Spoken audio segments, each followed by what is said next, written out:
नमस्कार दोस्तों, मेरा नाम है गौरव और आप देख रहे हैं टू द फिलोसोफर्स। दोस्तों, क्या आपने कभी सोचा है कि दुनिया के एक हिस्से में गिरा हुआ बम आपके घर की गैस और तेल का दाम बढ़ा सकता है? आज हम बात करेंगे ईरान, इजराइल और अमेरिका के बीच हो रहे महायुद्ध के बारे में, जिसने पूरी दुनिया को हिलाकर रख दिया है। आज हम जानेंगे इतिहास के पन्ने और देखेंगे मौजूदा 2026 के हालात और स्ट्रेट ऑफ हॉर्मुज से हो रही तेल की समस्या के बारे में। तो चलिए जानते हैं और देखते हैं कि कैसे ईरान, इजराइल और अमेरिका का इतिहास इतना चुनौतीपूर्ण रहा और कैसे इनके बीच में संघर्ष शुरू हुआ। तो चलिए शुरू करते हैं।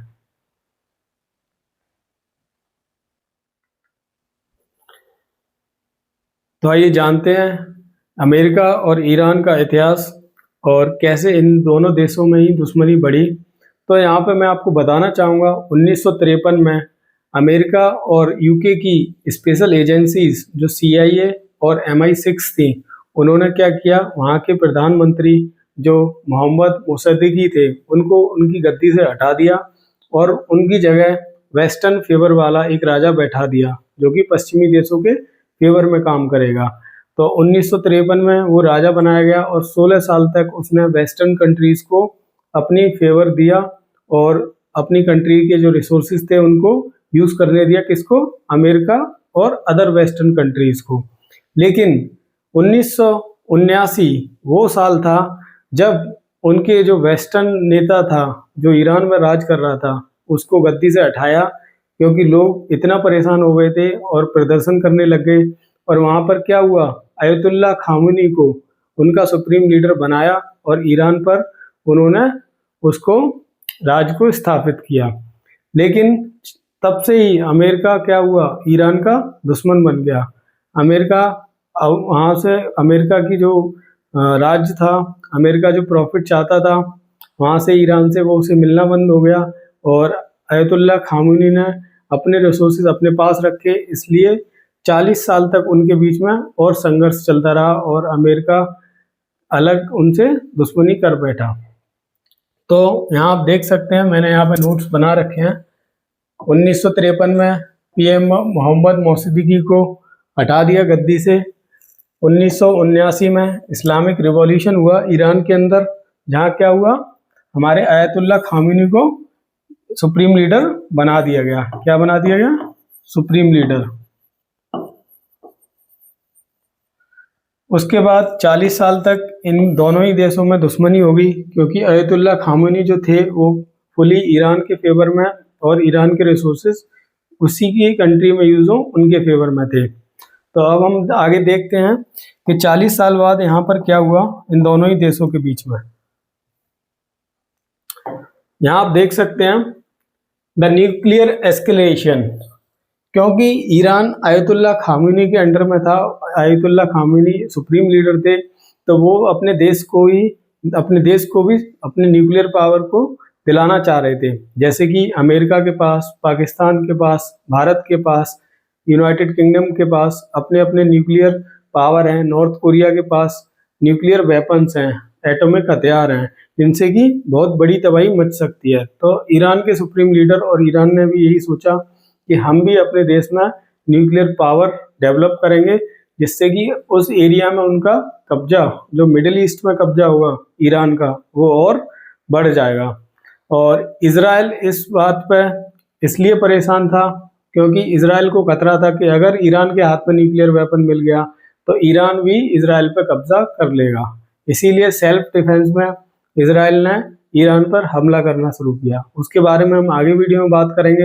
अभी हम जानेंगे कि कैसे 2025 में जो इनके बीच में एग्रीमेंट हुआ था, जो अमेरिका और ईरान के बीच में हुआ था, वो कैसे टूटा। तो यहाँ आप देख सकते हैं, यहाँ पे एक एग्रीमेंट हुआ था 2015 में, joint comprehensive plan of action is signed, Iran agrees to limit nuclear activities in exchange for sanctions relief. Iran ने क्या किया, ईरान ने कहा अमेरिका से कि ठीक है, हम अपनी न्यूक्लियर एक्टिविटीज को कम कर देंगे, आप हमारे ऊपर लगाए हुए जो सैंक्शंस हैं, जो बेसिकली आर्थिक सैंक्शन थे, इराक पे आर्थिक सैंक्शन लगा दिए थे, इकोनॉमिक सैंक्शन लगा दिए थे अमेरिका ने, उनको कम करने की मांग करी और ये एग्रीमेंट 2015 में हुआ था। लेकिन 2018 आते आते यूएस ने क्या किया, इस एग्रीमेंट को ही विड्रॉ कर लिया। ईरान से ना बात करी ना कुछ किया, यूनिलैटरली अपने आप ही एग्रीमेंट को विड्रॉ कर लिया कि हम तुम पे इकोनॉमिक सैंक्शन हमने रिलीफ दिया था उनको हम दोबारा लगाते हैं। तो जब इन्होंने बोल दिया कि हम सैंक्शंस दोबारा लगा देंगे, तो ईरान ने फिर क्या किया, ईरान ने अपना न्यूक्लियर जो इनका प्लानिंग थी वो उसको स्टार्ट कर दिया। तो 2020 से लेके 2024 तक ईरान ने क्या किया, 2020 से लेके 2024 तक ईरान ने अपने न्यूक्लियर जो फैसिलिटीज थी उनमें यूरेनियम को इकट्ठा करना चालू कर दिया। और यहाँ पे आप देख सकते हैं 60% उन्होंने यूरेनियम, ईरान ने 60% यूरेनियम 2020 से 24 तक फुलफिल कर लिया था। जो इनकी डिमांड थी, कंट्री की डिमांड थी, उसको उन्होंने 60% फुलफिल कर लिया था हथियारों के लिए। तो यहाँ पर क्या हुआ, जब इतना ईरान ने कर दिया एस्केलेशन अपना, क्योंकि यहाँ पे जो रूल तोड़ा वो किसने तोड़ा, अमेरिका ने। जो 2018 में उनका एग्रीमेंट हुआ था वो अमेरिका ने बिना ईरान की सहमति के ही तोड़ दिया था। इसलिए ईरान ने भी यहाँ क्या किया, अपना यूरेनियम का जो फुलफिलमेंट था हथियारों के लिए उसको आगे बढ़ाया और 60% तक फुलफिल कर लिया। लेकिन 2025 आते आते यहाँ क्या हुआ, अमेरिका को एक मौका चाहिए था सिर्फ, ठीक है आप कुछ भी एस्केलेशन करोगे, न्यूक्लियर अगर आपने वेपन्स रखने की कोशिश करी तो वहाँ पे अमेरिका क्या करेगा, रिटेलिएट करेगा with the help of Israel. तो यहाँ पर 2025 आते आते यहाँ पे सारी चीज़ें दोनों के बीच में, देशों के बीच में जो भी हमारे एग्रीमेंट्स थे वो समाप्त हो गए थे। और वहाँ पे उन दोनों ही देशों के बीच में, जो अमेरिका और ईरान के बीच में, कुछ नहीं बचा था सिवाय युद्ध करने के। तो यहाँ पे हम जानेंगे कैसे स्टार्ट हुआ ये वॉर।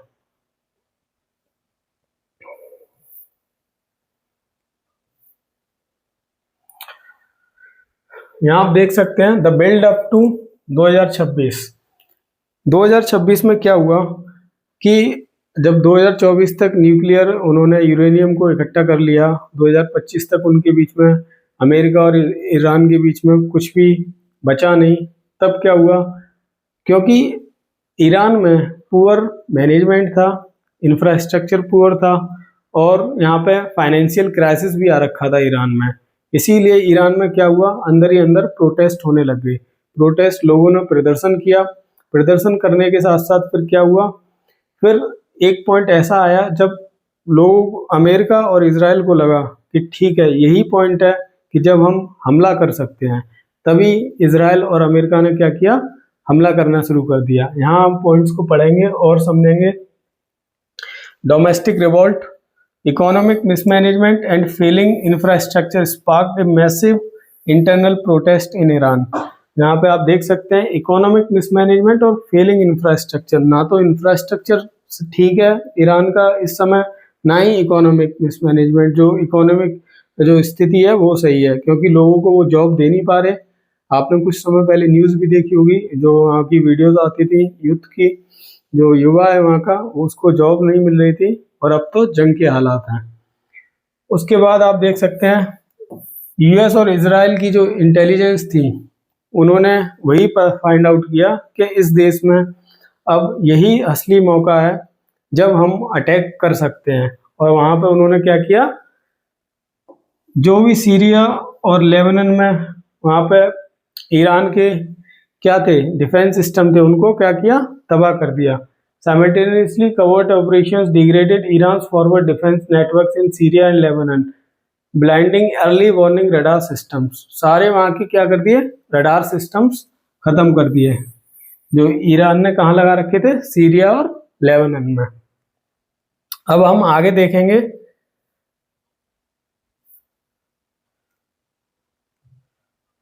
अब हम आगे देखेंगे 28 फरवरी 2026, जो मिडिल ईस्ट का सबसे खतरनाक दिन था, जब ईरान पर इजराइल और अमेरिका ने 900 से ज़्यादा स्ट्राइक करे, और वो भी 12 घंटे के अंदर में। ये एक पिक्चर है जो जस्ट रिप्रेजेंटेशन है, लेकिन यहाँ पर दो ऑपरेशंस हुए थे दोस्तों। एक ऑपरेशन जो यूनाइटेड स्टेट्स ऑफ अमेरिका ने किया, दूसरा ऑपरेशन जो इजराइल ने किया। जो यूनाइटेड स्टेट्स ऑफ अमेरिका ने ऑपरेशन किया उसका नाम दिया ऑपरेशन एपिक फ्यूरी, ये यूएस ने किया था।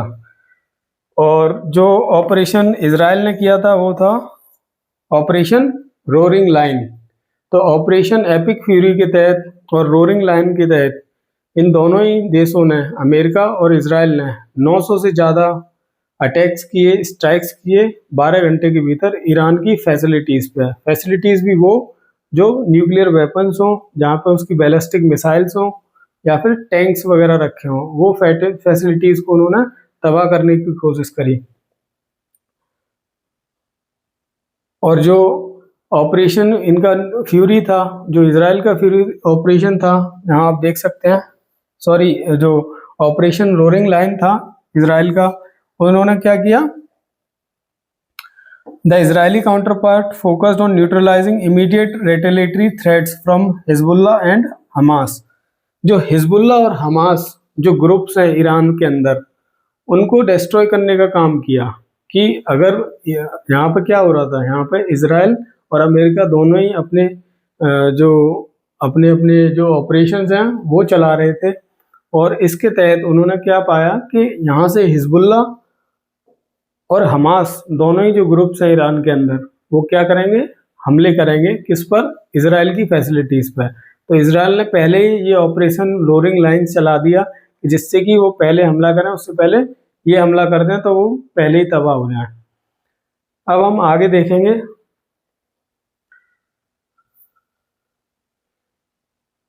ये हमला करके अमेरिका और इजराइल ने ईरान को काफ़ी नुकसान पहुंचा दिया था, लेकिन ईरान चुप नहीं बैठा, हार नहीं मानी।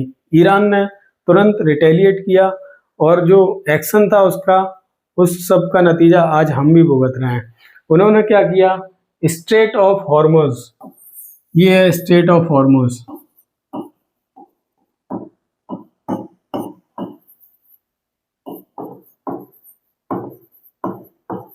स्ट्रेट ऑफ हॉर्मुज लगभग 39 किलोमीटर चौड़ाई है इसकी। और यहाँ से क्या होता है, दुनिया का 20% तेल यहाँ से आता जाता है शिप्स के जरिए, जो समुद्री जहाज होते हैं। यहाँ पे आप देख सकते हैं ये समुद्री जहाज हैं। ये समुद्री जहाज क्या हो रहा है, यहाँ से जा रहे हैं, किधर आ रहे हैं, वेस्टर्न कंट्रीज और एशियन कंट्रीज की तरफ, जहाँ भी तेल की नीड है वहाँ जा रहे हैं। तो दुनिया का 20% तेल जो है वो इसी स्ट्रेट से आता है। तो जब इजराइल और अमेरिका ने ईरान की फैसिलिटीज़ को तबाह कर दिया, नुकसान पहुंचा दिया ऑपरेशंस रोरिंग लाइन और ऑपरेशंस फ्यूरी के तहत, तब ईरान चुप नहीं बैठा और तुरंत उसने रिटेलिएट किया। रिटेलिएट किस फॉर्म में किया, ये स्ट्रेट ऑफ हॉर्मुज को बंद करके। यहाँ उसने क्या कर दिया, यहाँ इसने मिसाइल्स बिछा दी समुद्र के अंदर और बैलिस्टिक फायर भी करे, जो भी शिप वहाँ से निकल रही थी उसके ऊपर फायर करे। तो जब फायर करना चालू किया, कुछ शिप्स तबाह हुई, उसमें कुछ इंडिया के जो हमारे सेलर्स थे वो भी इफेक्टेड हुए। तो वहाँ पे फिर शिप को रोकना पड़ा, लोग वहाँ से अपनी शिप ले जा नहीं रहे थे, क्योंकि अगर वो ले जाएंगे तो वो भी तबाह कर दिए जाएंगे। यहाँ आप अब डिटेल में पढ़ते हैं। यहाँ आप देख सकते हैं, surviving IRGC naval units executed their doomsday protocol, deploying sea mines, anti ship missiles and suicide drones to completely block the strait of Hormuz. यहाँ आप देख सकते हैं कैसे IRGC जो नेवल यूनिट्स थी ईरान की, उन्होंने क्या किया, सी माइंस लगा दी, एंटी शिप मिसाइल लगा दी, suicide drones and completely block the strait. ये सारी चीजें करके क्या कर दिया, इसको स्ट्रेट को ही रोक दिया कि अब ले जाओ, तुम तेल कैसे ले जाओगे। ठीक है, अब हम जानेंगे कि इससे दुनिया को कितना नुकसान हुआ, तेल की कीमतें कितनी बढ़ी। यहाँ आप देख सकते हैं ये graph, the global oil price stock 2021 में, ये प्राइस आप यहाँ देख सकते हैं 60 से 70 के बीच में। 22 में ये बढ़ गया थोड़ा सा, फिर कम हो गया, 24 में फिर बराबर लगभग रहा, 25 में थोड़ा बढ़ा। अब यहाँ 25 से अंदाजा लगाइए ये कितना जा रहा है, ये अराउंड है हमारा $90 पर बैरल। लेकिन ये जो 2026 मार्च है, जब ये युद्ध चल रहा है ईरान, इजराइल और अमेरिका के बीच, तब ये रिकॉर्ड हाई $160 पर बैरल हो गया है। इतना कभी नहीं हुआ। रिकॉर्ड हाई डॉलर जो हमारा जो तेल है वो $160 हो गया है, जो कि अभी तक कभी नहीं हुआ, और इससे पूरी दुनिया को इसकी मार झेलनी पड़ रही है। आपने भी देखा होगा, आपके घर का सिलेंडर महंगा हो गया है या मिल नहीं रहा, और यहाँ पे इंडिया में काफ़ी लोग सफ़र कर रहे हैं। तो ये सब इसी कारण से हो रहा है कि जो ईरान ने स्ट्रेट ऑफ हॉर्मुज को रोक दिया है, दुनिया का 20% तेल वहाँ आ नहीं रहा, और दुनिया का तो सिर्फ 20% आता था, इंडिया का वहाँ से 70 से लेकर 90% तक तेल स्ट्रेट ऑफ हॉर्मुज से ही आता था। तो जो वो स्ट्रेट ऑफ हॉर्मुज रुकी हुई है, उससे इंडिया का काफ़ी नुकसान है। अब आपको यहाँ पे एक पॉइंट दिख रहा होगा, IEA international energy agency to release an unprecedented 40 million barrels. यहाँ पे क्या हुआ, 40 मिलियन बैरल्स को तेल को IEA जो इंटरनेशनल एनर्जी एजेंसी है उसको रिलीज करना पड़ा। जो स्टॉक पड़ा हुआ होता है तेल का वो देना पड़ा, क्योंकि तेल वहाँ स्ट्रेट ऑफ हॉर्मुज से तो आ नहीं रहा, जो 20% तेल है वो रुका हुआ है। तो 400 मिलियन बैरल्स का तेल कहाँ से देना पड़ा है, इंटरनेशनल एनर्जी एजेंसी को स्टॉक में से देना पड़ा है। तो ये आप सोचिए कि कितना बड़ा हालात हो गए। सन 1973 में ऐसे हालात बने थे, उसके बाद आज 2026 में बने हैं। और मुझे ऐसा लगता है कि जो देश इसमें इन्वॉल्व है, जैसे अमेरिका, वहाँ पे तेल की कोई दिक्कत नहीं है, वो लड़े जा रहे हैं इतनी दूर से और इफेक्ट कर रहे हैं काफ़ी अलग कंट्रीज़ को जिनको तेल की काफ़ी ज़रूरत है, और स्ट्रेट ऑफ हॉर्मुज से उनकी सप्लाई पूर्ति होती है। तो चलिए अब आगे हम देखते हैं, थोड़ा और जानते हैं।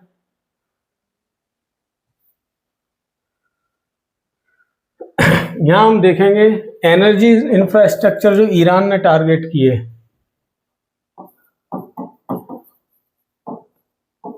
स्ट्रेट ऑफ हॉर्मुज तो बंद कर ही दिया था, जिससे तेल की प्राइसेस इफेक्ट हुई, लेकिन उन्होंने एनर्जी इंफ्रास्ट्रक्चर, कौन से एनर्जी इंफ्रास्ट्रक्चर जो टारगेट किए आसपास के देशों के, उन्होंने ईरान ने आसपास के देशों पर इसलिए टारगेट किया क्योंकि जो आसपास के देश थे ईरान के अराउंड, उनके अंदर क्या था, उनके अंदर अमेरिका की जो फोर्सेस हैं, अमेरिका की जो यूनिट्स हैं, जो आर्मी है, वो बैठी हुई है। और वो क्या करते हैं, वो उन कंट्रीज में बैठ के जब भी कोई वॉर होता है वो वहाँ पे हेल्प करते हैं या फिर उन पर हमला करते हैं। तो वही जो आर्मी वहाँ पे बैठी हुई है वही हमला कर रही है ईरान के ऊपर, इसीलिए ईरान भी उनके ऊपर पहले से ही हमला कर रहा है। दूसरा रीज़न है कि वहाँ पे जो ऑयल फैसिलिटीज़ हैं, ईरान के अराउंड जो कंट्रीज़ हैं, सारे देश हैं जो तेल को मैन्युफैक्चर करते हैं या फिर तेल को रिजर्व करते हैं, उन पे हमला इसलिए कर रही है ताकि जो वेस्टर्न कंट्रीज है उनको तेल मिल ना पाए। तो यहाँ पे देख सकते हैं आप किस किस फैसिलिटीज़ को, रिफाइनरी स्ट्राइक्स, ये आप देख सकते हैं ऑयल रिफाइनरी है, ऑयल रिफाइनरी पे स्ट्राइक कर रहे हैं ईरान। उसके बाद गैस फील्ड, जो गैस के फील्ड है, यहाँ पे जो गैस रिजर्व्ड है, आप देख सकते हैं यहाँ पे गैस का कलेक्शन होता है और गैस इकट्ठी होती है। नेवल एस्कॉर्ट्स जो शिप्स हैं उन पे हमला किया जा रहा है, जो समुद्री जहाज हैं स्ट्रेट ऑफ हॉर्मुज से पास होते हैं उन पर डायरेक्टली हमला किया जा रहा है कि वहाँ से वो क्रॉस ना हो और उनको तबाह किया जा रहा है। तो ये 3 तरीके से हमले ईरान कंटिन्यू कर रहा है, जिससे कि वो चाहता है कि वेस्टर्न कंट्रीज, खासकर अमेरिका और जो कंट्रीज उसके अलाइज हैं, उन तक तेल ना पहुँचे और एक इंटरनेशनल प्रेशर बनाया जाए अमेरिका और इजराइल के ऊपर, ताकि वो एक एग्रीमेंट करें। ईरान चाहता है कि वो एक एग्रीमेंट करें और ईरान अपनी, जो अमेरिका अपनी सेना बैठाए रखा है ईरान के बगल वाली कंट्रीज़ में, जो नाइबरिंग कंट्रीज़ हैं, उनको वापस बुला ले और वहाँ पे कोई अपनी सेना ना रखे और फ्यूचर में कोई अटैक ना करे। ईरान ये कंडीशन रख रहा है। तो आइए जानते हैं थोड़ा और। यहाँ पर आप एक चार्ट देख रहे होंगे, ग्लोबल ऑयल सप्लाई स्टेटस। यहाँ पे क्या है कि 20% जो हमारा तेल है, 20% जो तेल है हमारा वो स्ट्रेट से आता है, जो स्ट्रेट ऑफ हॉर्मुज है वहाँ के जरिए आता है। तो वो ब्लॉक हो रखी है अभी, तो 20% खत्म, बचा कितना, 80%। उसके बाद जो रीजनल सप्लाई है वो भी रिस्क में है, तो वो भी 20% खत्म। अब बचा कितना, 60%। तो 60% जो तेल है बस वही सेफ है अभी दुनिया के लिए। अब आप मान के सोचिए कि आप अगर अपने घर में सिलेंडर लेके आते हो और वो महीने में चलाते हो, 1 महीना चलता है आपका सिलेंडर, और वो ऊपर से ही कम हो जाए। अब जो आपको एक सिलेंडर मिलता था वो उसका 40% कम कर दें, तो आप कितने दिन तक चला पाओगे? लगभग लगभग 20 दिन तक। फिर 10 दिन आप क्या करोगे? तो वही सीन हो रहा है यहाँ पर।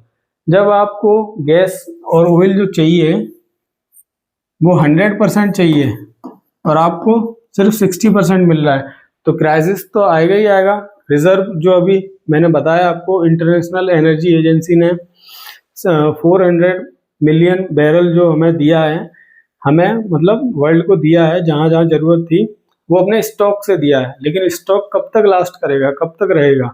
एक पॉइंट पे आके वो भी खत्म हो जाएगा।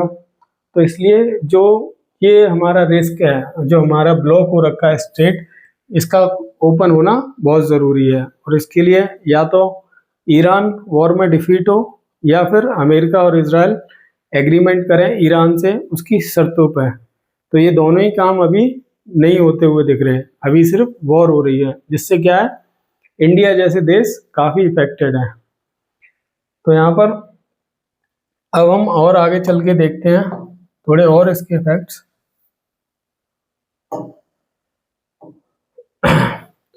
यहाँ आप देख सकते हैं कि आज दुनिया ने देख लिया है, आज दुनिया ने देख लिया है कि कैसे नॉन रिन्यूएबल एनर्जी सोर्सेज पर डिपेंड रहना, जो कि मिडिल ईस्ट से आते हैं, कैसे दुनिया के लिए खतरा बन जाते हैं इस समय की पोजीशन पर। जब भी कोई वॉर होता है, वॉर हुआ मिडिल ईस्ट में, वहाँ से तेल आना बंद हो गया, पूरी दुनिया में क्राइसिस हो गया। तो हमें ये पता चलता है कि हमें आगे बढ़ना चाहिए रिन्यूएबल एनर्जी की तरफ। जैसे हमारा सोलर हुआ, विंड एनर्जी हुई, ईवी इंफ्रास्ट्रक्चर हो गया, उसको डेवलप करना चाहिए। रिन्यूएबल एनर्जी में, नवीनीकरण ऊर्जा में जितना हम आगे बढ़ेंगे उतना हमारे लिए सही होगा, क्योंकि उसमें एक कंट्री जिसके पास ऑयल रिजर्व नहीं है, जिसके पास ऑयल नहीं है या कोई फॉसिल फ्यूल का संसाधन नहीं है, वो क्या कर सकती है? वो कंट्री, वो देश अपने ही देश में उस रिन्यूएबल एनर्जी को जनरेट कर सकता है। जैसे आज सोलर एक ग्रोइंग फील्ड है, सोलर एनर्जी, जो कि हम सन से डायरेक्टली हम एक्सट्रैक्ट कर सकते हैं और हमें उसे किसी भी नॉन रिन्यूएबल सोर्सेज की ज़रूरत नहीं होती है। विंड एनर्जी हुई, विंड एनर्जी भी हमें कोई भी नॉन रिन्यूएबल एनर्जी की ज़रूरत नहीं होती। नॉन रिन्यूएबल सोर्सेज जो होते हैं वो हमारे स्पेशली फॉसिल फ्यूल्स होते हैं, जैसे कि हमारा तेल हो गया, कोयल हो गया, कोयला हो गया, तो उनकी हमें ज़रूरत नहीं है। तो आज हमें ये पता चल रहा है कि रिन्यूएबल एनर्जी कितनी ज़रूरी है। तो हम आज से ही अपने देश को हम भी इतना तैयार कर लें कि हमें किसी भी तेल या क्राइसिस की वजह से हमें ये चीज़ झेलनी ना पड़े, जो आज हमें झेलनी पड़ रही है। अब मैं चाहता हूँ कि हम वीडियो के स्टार्टिंग में जाएं और मैं आपको दिखाऊंगा समराइज करके कि क्या हालात चल रहे हैं ईरान, इजराइल और अमेरिका के। तो आइए जियोपॉलिटिकल क्राइसिस को देखते हैं और एनालिसिस करते हैं।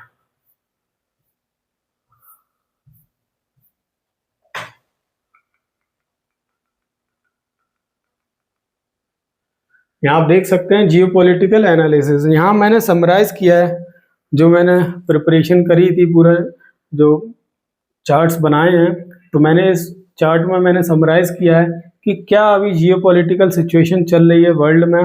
ईरान, इजराइल और अमेरिका की क्या जियोपॉलिटिकल सिचुएशन है, क्या क्या जो हमने चीज़ें देखी हिस्ट्री में, इतिहास में, कैसे MI6 और CIA ने वहाँ की ईरान की सरकार गिराई, अपना राजा लाया जो वेस्टर्न कंट्रीज़ के फेवर में था, कैसे आयतुल्ला खामिनी जो वहाँ के सुप्रीम लीडर बने ईरान के, तो उन्होंने कैसे अपनी कंट्री को फेवर किया और कैसे आगे चल के 40 इयर्स तक अमेरिका और ईरान में दुश्मनी बनी रही, until the agreement signed on 2015।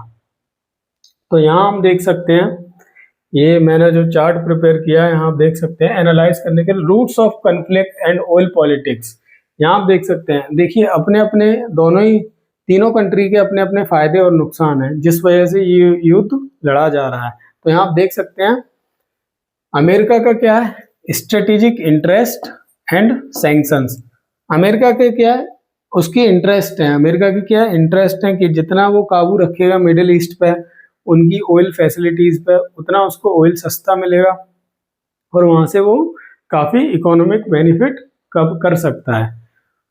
ऊपर से इजराइल का क्या है, इजराइल अपने आप को बचाने में लगा है कि अगर न्यूक्लियर वेपन आ गया ईरान के पास तो इजराइल तो वैसे ही गया, तो इजराइल प्रीएम्प्टिव डॉक्ट्राइन में पड़ा हुआ है, मतलब अपने आप को बचाने में, सेल्फ डिफेंस में लगा हुआ है, इसीलिए यूएस की मदद ले रहा है।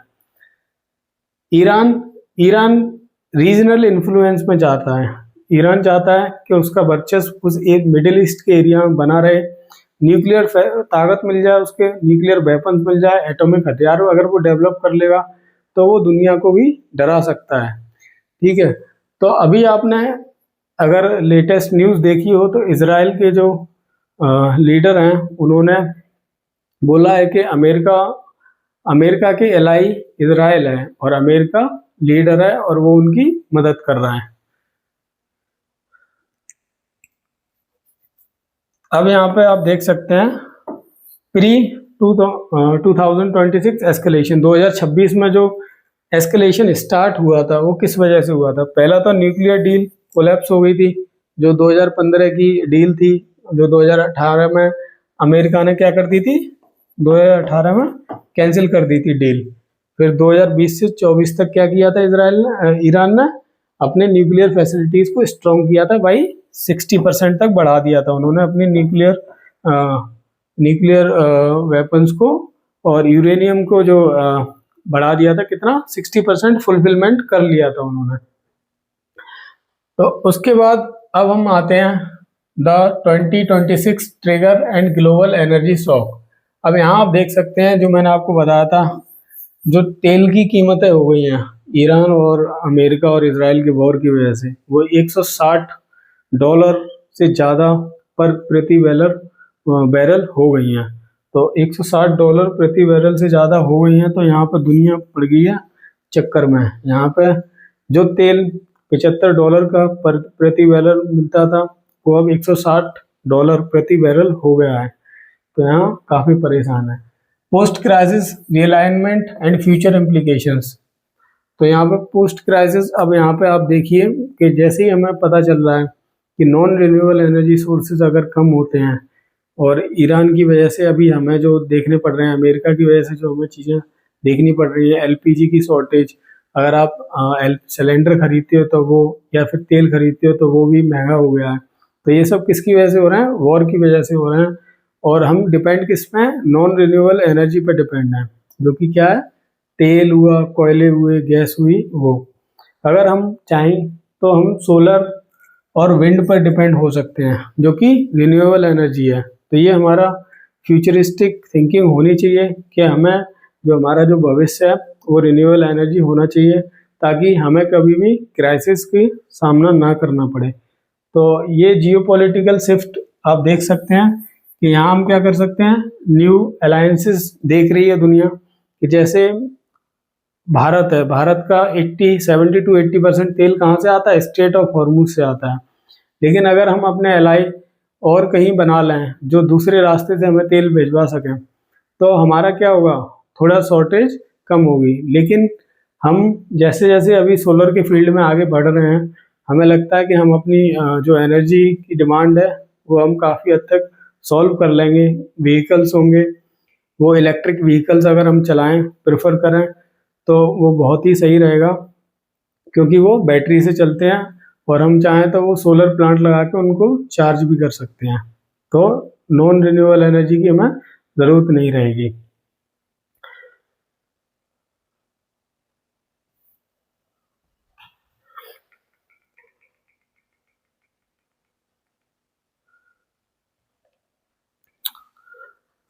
दोस्तों, मैं कहना चाहता हूँ कि आज जैसा हमने देखा, ये वॉर सिचुएशन चल रही है, जो वॉर चल रहा है अमेरिका, इजराइल और ईरान के बीच में, इसमें अभी तीनों ही देश आपस में एग्रीमेंट करने को तैयार नहीं है। जो ईरान की शर्तें हैं वो ऐसी हैं कुछ, कि ईरान चाहता है कि अमेरिका अपनी जो सेना है वो बाकी कंट्रीज से हटा के, मान लीजिए ये ईरान है, ईरान के पास आसपास जो भी ये कंट्रीज हैं वहाँ पे यूएस बैठा हुआ है, यूएस की सेना बैठी हुई है। तो ईरान चाहता है कि यहाँ से अपनी सेना को यूएस क्या कर ले, निकाल ले, लेकिन यूएस ऐसा करेगा नहीं। दूसरा, ईरान की जो शर्त है वो है कि ईरान चाहता है कि उसके ऊपर आगे हमला ना हो, जैसे अभी हो रहा है। तो दो शर्तें ईरान की जो मोस्ट टॉप प्रायोरिटी हैं उनको मनवाना चाहता है। स्टेट ऑफ हॉर्मुज को उसने रोक रखा है, काफ़ी प्रेशर डाल रहा है ईरान भी, ताकि ये सारी चीज़ें हो सके और उसके फेवर में कुछ डिसीजन हो। लेकिन अमेरिका और इजराइल मुझे लगता है चाहते हैं कि ईरान पे लगातार हमले करते रहें और ईरान आपस आके एक ईरान सरेंडर कर दे और जो इजराइल और अमेरिका कहें वो करें। तो आज हम वीडियो समाप्त करते हैं यहीं पर। मैंने अपनी नई सीरीज़ स्टार्ट की है अराउंड द ग्लोब, और इसमें मैं ग्लोबल इश्यूज़ और एनर्जी इश्यूज़ पे बात किया करूँगा। तो आप देखते रहिए to the philosophers. Thank you, have a nice day.